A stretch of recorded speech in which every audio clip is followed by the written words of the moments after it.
So, hey guys, welcome back to my channel. I am Anushka Gupta and I scored 650 marks in NEET 2022.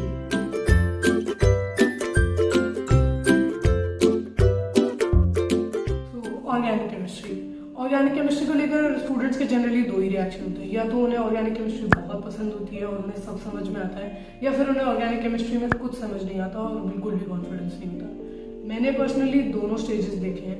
11th में organic chemistry थोड़ी basic होती है तो मेरे को organic chemistry ठीक लगती थी, but when I came in 12th, क्योंकि मोड्स ऑनलाइन थे एंड कोविड की वजह से सब कुछ बहुत स्कैटर्ड था, एक तो ऑर्गेनिक केमिस्ट्री को समझना मुश्किल होता है इन द स्टार्ट एंड मेरे को कुछ भी समझ नहीं आता था। It was so vast as a topic कि उसको इंटरकनेक्ट करना बहुत मुश्किल हो जाता है। सो 12th में मुझे बहुत दिक्कत हुई एंड माई फर्स्ट अटेम्प्ट मेरे को बिल्कुल भी कॉन्फिडेंस नहीं था और मुझे कुछ समझ नहीं आता था।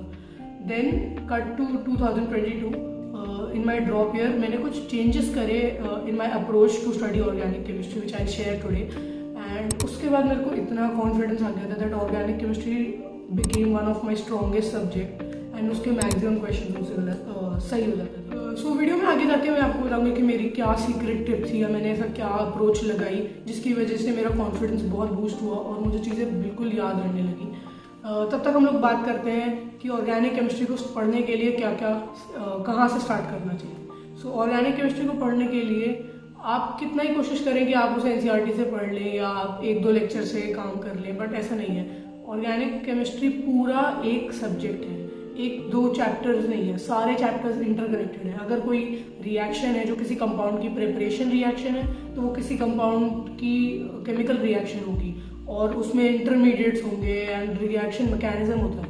सो without a teacher you can not learn everything on your own and can not build all the concepts on your own. So पहले एक टीचर सिलेक्ट करें एंड उनके सारे लेक्चर्स देखिए। ऑर्गेनिक केमिस्ट्री एक ऐसा सब्जेक्ट है जिसके आपको सारे लेक्चर्स देखने पड़ेंगे। सो ऑर्गेनिक केमिस्ट्री में लेक्चर्स देखें, उसके बाद नोट्स बनाएं। नोट्स के अंदर अपने रिएक्शन मैकेनिज्म्स को रखें जो एनसीईआरटी में है। एनसीईआरटी से बहुत ज़्यादा बाहर नहीं जाना है, एनसीईआरटी के अराउंड ही हमें स्टे करना है जो टॉपिक्स एनसीईआरटी के अंदर गिवन है, बट जो रिएक्शंस वगैरह हैं, मैकेनिज्म वगैरह हैं, उनके लिए नोट्स आई थिंक बनाने पड़ेंगे। It is kind of necessary. कई लोग एनसीईआरटी में रेकमेंड करते हैं कि उसमें आप ऐड कर दीजिए, बट आई डोंट थिंक कि आप सब कुछ ऐड कर पाएंगे बिकॉज इतनी ज़्यादा जगह नहीं होती है। Reactions are a little big, so you make the notes and अपने नोट्स में डेफिनेटली आप एनसीईआरटी को ऐड करें। एंड एनसीईआरटी पढ़ना ज़रूरी है, ऐसा नहीं है कि नोट्स बना लिए तो एनसीईआरटी नहीं पढ़ना, you have to study the NCERT. Organic के अंदर आप एक और बात का ध्यान रख सकते हैं कि ऑर्गेनिक में 4 चैप्टर्स होते हैं जो मेन रिएक्शन वाले पोर्शन से थोड़ा सा हटके होते हैं। Environmental chemistry, chemistry in everyday life, biomolecules and polymers. ये 4 चैप्टर्स हैं जो काफ़ी बच्चे अवॉइड कर देते हैं या उन्हें लास्ट में पढ़ने के लिए रखते हैं, रादर देन अगर आप इन्हें अभी से पढ़ के इनके शॉर्ट नोट्स बना के या इनको हाईलाइट करके रख लें, so that will be really helpful. क्योंकि ये 4 चैप्टर्स से 4 क्वेश्चन या 5 क्वेश्चन आना फिक्स है एंड 15 में से 4 या 5 क्वेश्चन अगर आप फिक्स कर लेते हैं एंड इसमें ज़्यादा मेहनत भी नहीं लगती। अगर आप सब चीज़ें पढ़ने जाएंगे तो आपको सारे चैप्टर्स ऑर्गेनिक में इक्वली ध्यान रखने पड़ते हैं, पर ये 4 चैप्टर्स हैं जिनमें आप चैप्टर वाइज एक ही क्वेश्चन एक्सपेक्ट कर सकते हैं। तो इन चारों चैप्टर्स को जरूर अच्छे से कर लें एंड एक क्वेश्चन बहुत मायने रखता है। अगर आपको याद है तो आप सीधा आंसर कर पाएंगे वहाँ पर। So do this and do all these 4 chapters thoroughly. And क्योंकि आप बायो स्टूडेंट्स है तो एक एज होता है क्योंकि आपको बायोमोलिक्यूल्स थोड़ा बहुत पढ़ा होता है बायो में, एंड एंजाइम, कैटलिस्ट एंड दवाइयाँ वगैरह हैं, तो वो सब आपको बायो से थोड़ा आइडिया होगा तो आपको समझ में भी जल्दी आ जाए। ऑर्गेनिक को पढ़ने के लिए एक सबसे बड़ा पॉइंट है और सबसे इम्पॉर्टेंट, वो है सीक्वेंसिंग। अगर आपको ऑर्गेनिक स्टार्ट करनी है तो आप पहले 11th के बेसिक चैप्टर्स यानी कि जीओसी, आईयूपीएसी और आइसोमेरिज्म, इनसे स्टार्ट करें and only then move in one order. जब आप पूरी ऑर्गेनिक एक बार पढ़ लें तो उसमें जो इंपॉर्टेंट पोर्शन है जिनको आपको बार बार रिवाइज करना है, तब आप बैक ऑर्डर में चलें, अमीन से चलें। मतलब amines, aldehyde, ketone and carboxylic acid, then alcohol ether and then hydrocarbons. So when you revise, go in the back order, and when you are studying it or पूरी थ्योरी आप एक बार पढ़ रहे हैं या फिर आप पूरी नोट्स पढ़ रहे हैं, तब आप IUPAC से जाएं एंड रिवीजन के टाइम पे आप अमीन्स से वापस उल्टे ऑर्डर में चलें। So this should be your order for studying. For sequencing, लोग कहते हैं कि आपको पहले बेसिक्स चैप्टर्स अच्छे से समझ आने चाहिए और आपको उनको पहले अच्छे से स्ट्रॉन्ग करना चाहिए। इसका ये बिल्कुल मतलब नहीं है कि आप जीओसी के सारे ट्रेंड जाके याद कर लें या एसिडिक स्ट्रेंथ कैसे निकालते हैं वो याद कर लें। बेसिक चैप्टर यानी जीओसी को स्ट्रॉन्ग करने का मतलब, ये गलती मैंने भी की थी, क्योंकि मेरे को भी लगता था कि अगर जीओसी को स्ट्रॉन्ग करना है तो ठीक है, मैंने सारे एसिडिक स्ट्रेंथ और बेसिक स्ट्रेंथ और जो इफेक्ट्स होते हैं उनके जो ऑर्डर्स हैं वो कैसे निकालने हैं, उनकी जो ट्रिक बताई थी टीचर्स ने वो याद कर ली एंड मुझे लगा मेरा जीओसी स्ट्रॉन्ग है। That is not what you have to do. आपको जीओसी के अंदर जो इफेक्ट है, जो मीजोमेरिक इफेक्ट है, जो एम इफेक्ट होता है, आई इफेक्ट होता है, वो क्या होता है, कौन सा कंपाउंड है जो वो इफेक्ट कैसे लगाएगा, कौन किससे इलेक्ट्रॉन खींचेगा, कौन किसको प्रोटॉन देगा, या कौन डोनर है कौन एक्सेप्टर है, आपको वो समझ आना चाहिए। जब तक आप उसको समझोगे नहीं, आपको बाद में जब कंपाउंड बनाने होंगे या कंपाउंड में से कुछ रिमूव करके कुछ अटैच करना होगा तो आपको समझ नहीं आएगा कि किसका डोनर है, किसके इलेक्ट्रॉन्स निकालने हैं, किसको देने हैं। तो वो चीज़ समझने के लिए इफेक्ट के अंदर इफेक्ट क्या है वो समझना जरूरी है, रादर देन कि आपने इफेक्ट का ट्रेंड याद कर लिया कि इस कंपाउंड के लिए ज़्यादा होगा, इसके लिए कम होगा। तो आपको जीओसी को स्ट्रॉन्ग ऐसे करना है कि आपको आई इफेक्ट में पता हो कि कौन कितना इफेक्ट लगाता है, किसकी स्ट्रेंथ किससे ज़्यादा है, आपको उन चीज़ों पे ध्यान देना है। देन अगर आपके और जीओसी स्ट्रॉन्ग हो गया तो आपको आगे ऑर्गेनिक में कोई दिक्कत नहीं आएगी, बिकॉज आगे आपको कंपाउंड वगैरह शिफ्ट करने होते हैं बस। सेकेंडली, एनसीईआरटी को पढ़ना बहुत ज़रूरी है। ऐसा नहीं है कि आपने नोट बना लिया तो आपने एनसीईआरटी छोड़ दी। एनसीईआरटी आपको बताएगी कितने टॉपिक्स हैं, कौन सा टॉपिक इंपॉर्टेंट है, कौन से टॉपिक, और टॉपिक्स में जो एग्जाम्पल दिए हैं या वहाँ पर जो एग्जाम्पल की रिएक्शन दी होती है ना कि ये रिएक्शन ये है, वो ही रिएक्शन आती है। मोस्टली 99% वही रिएक्शन आती है जो एनसीईआरटी के अंदर बॉक्स में शोन है या फिर वहाँ पर लिखी हुई है। नेम रिएक्शंस, सारी नेम रिएक्शंस सिर्फ एनसीईआरटी से आती हैं। कोचिंग में बहुत एक्स्ट्रा नेम रिएक्शंस पढ़ाई जाती हैं, बट एनसीईआरटी की ही नेम रिएक्शंस आ रही हैं in all the recent years. Name reaction में आपको ये भी याद होना चाहिए कि रिएक्शन कौन क्या है और उसका नाम क्या है, एंड देन आपको वाइस वर्सा भी याद होना चाहिए कि नाम ये है और उस रिएक्शन में क्या होता है।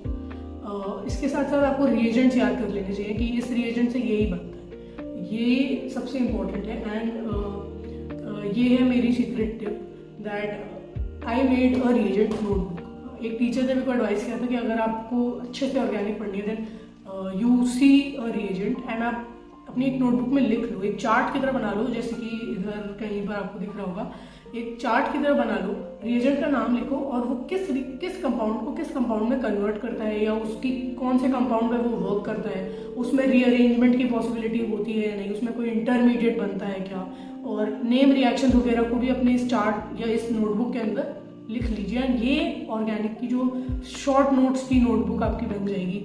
ये है जिसने मुझे इतना कॉन्फिडेंस दिया था। जब भी मेरे को कोई रिएजेंट देख के समझ नहीं आता था कि उसके अंदर क्या बनाना है, मैंने बस अपनी नोटबुक खोली एंड एक्टिव रिकॉल किया कि हाँ इस कंपाउंड से क्या क्या बन सकता है, अगर ये कंपाउंड दिया हुआ है तो ये किस चीज़ को किस में कन्वर्ट करेगा। कई चेन रिएक्शन होती है जिनके अंदर एक कंपाउंड से एक कंपाउंड फिर एक और कंपाउंड फिर एक और कंपाउंड बनता है। उन चेन रिएक्शन में रिएजेंट का सबसे मेन पार्ट होता है कि आपने को अगर रिएजेंट आपने आइडेंटिफाई कर लिया तो आप अगला कंपाउंड बना पाओगे, वरना आप वहीं अटक जाओगे। सो उसके लिए रिएजेंट आपको बिल्कुल याद होना चाहिए। एंड अगर आपको ये नोटबुक चाहिए तो आप नीचे कमेंट कर दीजिएगा और मैं अपने टेलीग्राम चैनल पर डाल दूंगी, उसकी लिंक भी डिस्क्रिप्शन में होगी। सो ऑर्गेनिक इम्प्रूव करने के लिए क्वेश्चंस करना भी बहुत इंपॉर्टेंट है। जैसे कि मैंने अपनी एक प्रीवियस वीडियो में सारी बुक्स बताई थी नीट के लिए, उसके अंदर मैंने बताया था कि मैंने मॉड्यूल सॉल्व की थी एंड जो भी क्वेश्चन होते थे वो मैंने टेस्ट से या फिर अपनी मॉड्यूल के अंदर थोड़े कम क्वेश्चन होते तो मैंने टेस्ट से, और एक टीचर है पंकज सर, आई थिंक सबको उनके बारे में पता होगा, बट पंकज सर एक टाइप ऑफ क्वेश्चंस कराते हैं जिनको पंकज सर स्पेशल का नाम देते हैं एंड वो क्वेश्चंस बहुत ही अच्छे होते हैं। वो एक ही क्वेश्चन एक ही कंपाउंड लेते हैं और उससे चेन रिएक्शन में बहुत सारे कंपाउंड्स की प्रैक्टिस कराते हैं। आई थिंक क्लासेस यूट्यूब पे भी अवेलेबल है एंड बाकी उनके ऐप में जो अवेलेबल है